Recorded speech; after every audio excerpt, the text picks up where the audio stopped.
Hi, welcome to Project Geospatial. I'm Adam Simmons. And I'm Mason Rothman. This is another episode of Late Night Geo. Mason isn't usually on with Late Night Geo, but Late Night Geo is usually when we invite, I put an open mic night, so to speak, out there for anybody who wants to join the show. But we have Mason on with us this round. He might show up for a lot more. We might bring on a third guest at some point down the future and just do it that way. But first of all, I want to get out of the way. We had a successful Geography 2050 week. And that was... That event is by the American Geographical Society. That happened, I want to say, man, I'm losing track of time, 2 or 3 weeks now.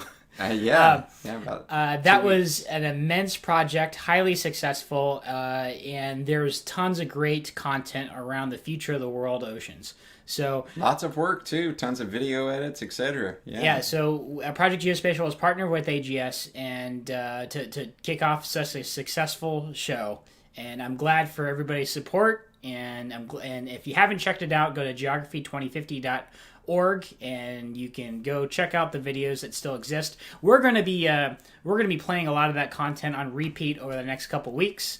Perhaps a good through the holidays type of thing if you want something to watch. So once again, thank you all for helping support the American Geographical Society and even Project Geospatial as we're helping them out host that event virtually for the first time in their event history for this type of thing. So speaking of things to watch or listen to, how many minutes are we up to here for Project Geospatial for the year? Well, hold on. I should clarify. So we released a tweet a couple days ago. At all. No, it's not even working. It's going to be too bright, yeah. No. So you can go to... Yeah, look, we're disappearing like crazy now. We released a tweet about how many minutes we did, and this is only tracked by Spotify, by the way. We're actually on 10 or 12 different audio podcasting platforms, but Spotify tracked our statistics, and we have 3,000 minutes of content within our audio series, which is a lot of them is just the audio ripped from our video content that I think it makes more sense to listen to the audio, not just the visual as well. So anybody can listen through Spotify, Google Podcasts, Apple Podcasts, etc. And we got 3,000 minutes of content. Beyond that, though, 20 people from 28 different countries have listened to our series since we started our audio podcasting a year ago, and we've been on audio podcasting literally just a year ago because we also just used to do video only. That's right. YouTube it started as video, and that's interesting though how the international audience is growing and how geospatial work is growing over time. It really is. Yeah, so we have 95 episodes in audio format. However, with that said, we have hundreds of episodes in video. So you can go to youtube.com/Project Geospatial, or you can go check out projectgeospatial.com and check out all of our content there. But if you feel like going on a long walk, listening to us in the office, or just putting us on in the background, we are available on audio too. And we thank everybody for your support. I was awesome to find out that tidbit a couple days ago on how popular we were on the audio platform. It's always neat to look at all of, whether it's social media, etc., to look at the statistics and do the analysis on that and see how you have growth or maybe even a decline in what you did during that growth period, etc. Yeah, no, and maybe one of these late night geos, I'll go over some of our stats, which I know a lot of podcasters like to keep that close hold. But I don't mind being transparent about it at all. We've had a lot of support, especially over the last year, and amazing feedback come along the way. So maybe it'd be a good end of the year wrap up here in another couple weeks. Yeah, that would be a good call actually, and just kind of do a 101 on statistics, etc., so people can look at it and see what growth looks like, and have an aim if they want to beat our growth, etc. Yeah, no, absolutely. So what do we have next on the list for tonight, Mason? Well, it started with an earthquake. I don't know any songs about that. I would sing something about an earthquake. But it started with an earthquake. So this was on, let's see what day this was on. So this was on the 1st, so just a couple days ago. But I was looking at a 6.4 magnitude earthquake that happened up just off the coast of east side of Russia. And I found this really interesting. I wish I could show you the image of it. But it's from Wikimapia, and you know whenever you use Wikimapia, as you zoom in, whatever platform you use it on, when you zoom in, it'll show you more and more outlines for boxes, etc. and or no, sorry, it'll show you box type shapes for outlines of properties, buildings, structures, etc. Well, this time it was out in the water, and there was an outline of an airplane. Actually, it was the whole outline of a giant airplane, and I clicked on it, and it said it was something in Russian and Cyrillic, so I couldn't read it. I just did the copy paste over into Google to translate. But I did see flight 007, and I kind of inside snickered to myself, 007 James Bond, haha. What is? Did somebody sneak something in on Wikipedia? No, they didn't. It was Korean Airlines flight 007 from 1983 that I did the research on after this, and in my tweet I post out a couple of links to it as well. But at this time there was no GPS system. Well, the DoD and CIA, etc., had it since I think the late 70s when they started working on it, or early 70s started working on it. But they didn't have there was no public type of GPS system until this incident happened, because the Russians thought it was one of our spy, and they say in the links here, Massent planes that we were collecting at the time, and we would do something. So Massent stands for? I have no idea. Measurement and Signals Intelligence. Yeah, we've worked with Massent over the years too, actually, and it slides right into the geospatial world. You'll see it in a lot of the products actually that folks put out. So anyhow, the Russians, and this was in '83, they were talking about Massent collection actually too, and that's something. But I want to say DIA had responsibility for it back then too. There's airborne platforms as well. But this one was off the coast of Russia. Like I said, I clicked on it and did more research and found out what it was. Well, it was in 1983 that Ronald Reagan, our president, released the GPS system and the GPS satellites for the open public to use at that point. So now all airplanes couldn't have a mistake, so to speak, because they were doing it by some crude systems back then, and a lot of maps. Luckily they weren't hand-drawn maps, but you know what I mean. They were pretty crude systems they were using back then. So this Korean Airlines flight flew in, 007 flew into Russian airspace. They shot it down and everybody died on board. And in response, Ronald Reagan declassified the fact that we had GPS satellites, and now everybody uses them. And there was some recent talk about the follow-ons to GPS satellite too. So that'll be interesting to see what happens. Yeah, because a lot of people have been talking about there are GPS alternatives out there. A lot of foreign providers provide GPS alternatives, right? Sure, the Chinese are putting up their own constellation. In fact, the former director of NGA, Robert Cardillo, posted out on LinkedIn the other day about the new generations of the GPS that we're working on. And there are several. The Europeans have one. The Russians have one that are highly active right now. Yeah. But there's also been talk about a U.S. alternative as well, having in recent news I've been reading. And that was in the link that Mr. Cardillo shared out about. But they were actually saying in the article that we don't just need one; we need multiple of these systems, of course, because that's the U.S. government way. Now, can you imagine an alternative system that isn't satellite based? What would that look like? Would that be on the moon? I mean, or would it be? No, that'd still be a satellite because the moon's a satellite. You're right. But that is. I don't know. I'm just trying to think of what would be a good, robust alternative from a satellite based GPS system, or would that even be a thing? And you're asking if from a satellite point of view, what we could or something alternative to a satellite. What did we do before that to keep track of these things? Right. These are not questions I don't know the answers to, but I want to get people thinking about them. Why is having a satellite, or why is having an alternative to GPS so important? Let's put it that way. Yeah. Well, I mean, we do, so to speak, have them with our cell phone towers, etc. Right? So that's the ground-based side of it. Whenever satellite's not available, and a lot of companies have been doing this forever, Foursquare, etc. When it comes to your GPS location, and then you do your triangulation of your cell phone towers, etc., to get a rough geo on where somebody's at, right? Well, it's an aging system right now, although they do have constant replacements up. No, you got me thinking on it, how could we do something from not just a satellite point of view? I was thinking on a ground point of view too, but I'm coming up with nothing right now. I mean, I'm trying to think you threw one out there. I threw them out there. That's what I'm supposed to do, right? Yeah. But the amount of CubeSats that are launching, it's insane anymore, which you can put up there, and how small, all all of our electronic components that we put inside the satellites these days. You can put almost anything in and launch it up these days. So Constellation, look at what Elon's doing. By the way, the second richest man in the world now. But yeah, look what Elon's doing with all of his CubeLink, or with Starlink, the satellite constellation. Didn't he just bump Bill Gates? Is that what I read? Yeah, he bumped Bill Gates. Because that used to be a competition between Bill Gates and Amazon.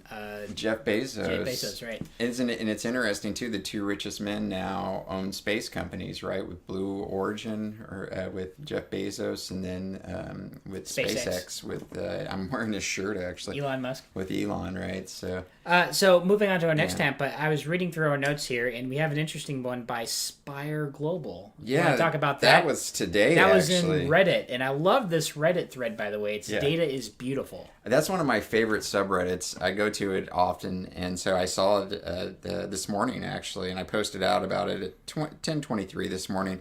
And at that point, there were 350 plus comments.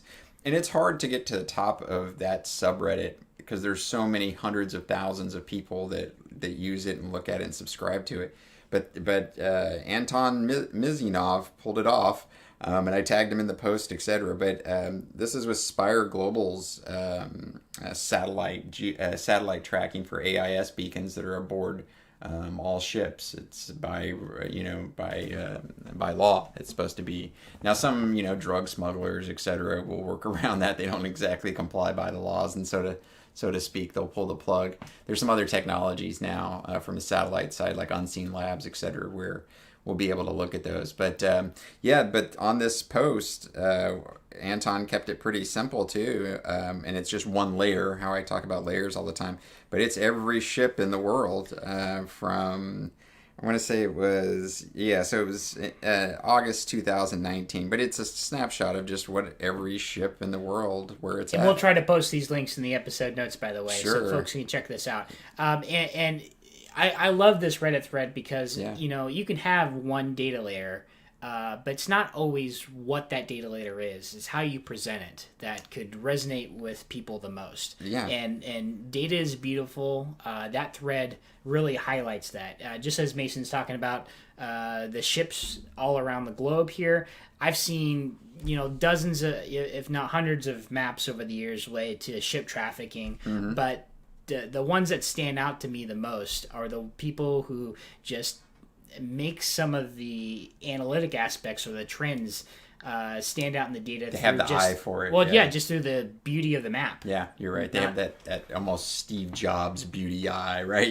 Make it look pretty, so to speak. Exactly, not just... And we need that. Yeah, we do. We do. It matters because it helps us see the point a lot more clearly and try to... If we have to take time to constantly interpret the map because it gets lost in these colors or contrasting layers, it gets confusing. And just the pure amount of products that are out there, like the 30-day map challenge, a lot of the tweets that I liked were the eye-catching ones, the ones that would get you funding, so to speak. So we covered this last year, Project Geospatial. So this is turning into an every year thing with hashtag 30-day map challenge. You can check it out on Twitter, but it's also kind of resonated in under social mediums now, such as LinkedIn. And Facebook, but you can check out hashtag 30-day map challenge on Twitter. And they just check brought out the URL today, actually. I want to say his name, I forget what his name is, but the guy that runs the 30-day map challenge, he said, today I found a good URL, and it's quite literally 30. Oh, I should have grabbed that while I was 30daymapchallenge.com. He tweeted out about it today, so you can go to that website now. They should just aggregate that by year and the month, and this year it happened to the month of November, but I feel like it happened on a different month last time. I can't recall. Just all I know is there are some real beauties in there, and it's quite competitive too, actually. You see, well, first of all, it's competitive against people, against yourself, trying to do a map every day for 30 days. That's pretty hardcore, and man. I have to go back to the history because there's last year I tracked who actually started this thread, and what happened, they'll put out each day what the theme is. It could be the color blue, and then it could be anything, any map generated around that color. Maybe it's the data that's blue. Right. Maybe it's related to blue whales. Right. You don't know, but it's related to that word blue. Or the next state could be something else. Elevation, exactly. or LiDAR, or all kinds of things they throw out there. So they keep it interesting. It's especially for GIS mapping type folks, et cetera. Yeah, it's pretty awesome to see the products and what people are making out there or can make, because this is also the majority of these folks have jobs too, right? So this is stuff they're making in their free time, et cetera. So yeah, that's awesome. But I love shopping around for what data people are using as being without a doubt. As being a data collector myself, but also unique ways people are presenting that data. So once again, just like data is beautiful, Right. the 30-day map challenges, people are presenting their projects to the world. And but it gets in the our best minds. way- It gets our best way minds that looks ticking, good. right? It gets our minds ticking. What other layers? How can we add this to a project or whatever other data that we have? So, yeah, that's another great reason to have it. Actually, the 30-day map challenge. Yeah, without a doubt. Well, we have a couple more things on the list, do we not? Yeah, let's see here. Let's do that Chrome thing real quick. But that was huge from today because they're up to, like I said, they had 350 something comments. They're up to over 850 comments now and up over 27,000 upvotes. That's insane to get those numbers. Like I said, they're number one on there for the day. And that's after 14 hours, by the way, too, folks. Oh, so another big one this week was the landing of the Chinese moon lander that landed, collected a sample, and now is actually on its way back. But it's the Chang'e 5 lander. And so, like I said earlier this week, let's see what day of the week it was, December 1st. So I think that was on Monday. But yeah, it landed, it collected the sample, and then launched again, is on its way back. So a lot of the amateur satellite collectors that I follow and I'm always inspired by, they've caught imagery data feeds off of it whenever it was on its way to the moon. They caught the live camera feed. It's unencrypted. They caught the live camera feed off of, this is a civilian person in their yard with a dish, so to speak. But they collected the live video feed, and you could see the solar panel on the satellite reflecting the sun off of it. But just amazing what you can do with commercial assets as well. So, but yeah, so that's how I'm keeping track of the Chang'e 5 launcher. And then some news makes it out occasionally out of China as well from the OSINT side. So, yeah, more and more data to keep an eye on the interesting things that the Chinese are doing as well. So, yeah. And they landed on the same day that they launched the Chang 3 back in the day. And I think in the late 90s, early 2000s. Can't recall off the top of my head. But yeah, so that was the other big news of the week, is because landing on the moon is something kind of epic, right? It's but now it's, I don't know, becoming commonplace, or is it... at this point, the Chinese have, I think, 5 total satellites that it's becoming becoming a new race around it, and I don't think, and this is just a prediction. I have a feeling that it's not going to stay in international territory at some point. Yeah, I mean, you talk about the jokes related to the show Space Force. I'm sure it's going to be just like that at some point. Yeah, it's almost like this is like part 2 of battling for the international waters up north with Russia, in the far, like, it's too cold to battle up there, like, who really wants the rights to that sea? And that's really going to push people back to the moon just to do what they did with Antarctica, really. Right. The only way to keep it international is to, balance out the claims with pushing people like everybody else. Yeah, like I said, and I think it was in a tweet I read the other day from Geo, but he pointed out that they have 4, and this was going to be the 5th with the lander. Now it took off, so they're back to 4 now. But satellites in orbit around the moon or on the moon, they have another unit as well. So the Chinese are all about the moon these days, right? So NASA's taking notice of this, and we're launching some things next year and the years following as well. So yeah, it's interesting how much focus they have, and from analyzing the soil to see, if it's potential that we could grow things there, et cetera. See. And there's been talk about replacing, what's the name of the telescope in, is it Puerto Rico that just collapsed? Oh, yeah. I tweeted out about that earlier in the week, too, because that was on GoldenEye. There's all been talk, was like, why don't we put the news telescope in one of the craters up on the moon and look out from there instead? That there could be some advantages to that. It's just going to have to be a cost efficiency thing at the end of the day. So, But that was another thing I read about the other day with NASA. Is one of their strategies to increase launches coming up here is partnering with commercial companies that are launching, their commercial satellites on board. So it could be ironically on one of Elon Musk's rockets from SpaceX, and doing his Starlink satellites, half of it, and then the other half is government owned, so to speak. So they're trying to find cost saving ways, NASA is, to launch satellites. So yeah. Well, with that said, I want, once again, we're getting back into the swing of things after Geography 2050. That was an awesome event, but also it took up a lot of our resources, and we're kind of getting back to swing of things, putting things back, put a schedule back in place. As once again, the holidays are going to be about showcasing what everybody missed. So we're playing a lot of Geography 2050 videos, but we're also going to be lining up a lot more guest speakers for the show, for Project Geospatial, in a lot of different mediums, seeing different company products, different services, but also interviewing experts that are working on some cool research projects. And we have a couple folks lined up right now, actually. So this is really good news. So so look for our schedule coming up. If you want to be on Late Night Geo, you can message us anytime on Twitter, LinkedIn, Facebook. Reach out to us. We'd be happy to have you on. You can even message us the same night if you want. Yeah, and you're typing the Twitch channel, whatever. It's up to you. Twitch is great for while we're live. What most people don't realize is we can't see the record of the chat. So I have to work on if there's a way to get a record of it. So if you message us expecting us to see it, there's a chance we might not yet see it. So I prefer you guys email us or send us through YouTube or Facebook or LinkedIn, or through the website. So I think, do we have anything else to say? I think that's pretty much it. Yeah, it's been a very eventful week, though, to be honest with you. So. Yeah, we'll start doing more news sessions and once again get back on the schedule. And more launches awesome as well. New Year. Well, we're have to work out some logistics about the launches. Yeah, we've got an NRO bird launching, I think, in 2 or 3 days. Yeah. But the launch parties we attempted were a blast. Oh yeah, so far. Yeah, we'll resume those real soon. With that said, I'm Adam Simmons. And I'm Mason Rothman. Thanks for tuning in to Late Night Geo. We'll see you next week, and we'll try to keep this consistent for every Friday.